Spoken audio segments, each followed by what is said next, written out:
Кыргызстанда алгачкы жолу 4-дивизиондогу хоккей боюнча дүйнө чемпионаты өтөт. Ага мамлекеттик бюджеттен 2 миллион сомго жакын каражат бөлүндү. Мелдеш 3 мартта Бишкектеги шаардык муз аянтында башталып, 9 мартка чейин уланат. Ага 5 мамлекеттин курама командалары катышат. Учурда Кыргызстандын улуттук курама командасында 37 хоккейчи даярданууда. Алардын ичинде мелдешке 20 спортчу катышат. Алардын 18 оюнчу, 2 дарбазачы. Тандалган хоккейчилер оюнда өлкө намысын коргойт. Спортчуларды Россиянын эмгек сиңирген машыктыруучусу жана хоккей федерациясынын президентинин кеңешчиси Михаил Чиканов машыктырууда.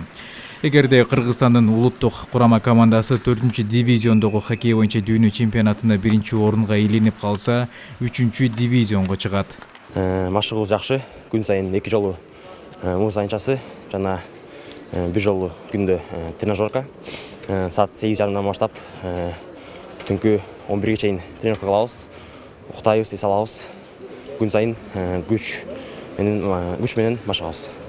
Бул деген жеңиштен биздики болуш керек. Анткени биз өзүбүздүн жерибизде, өзүбүздүн шаарыбызда ойноп жатабыз.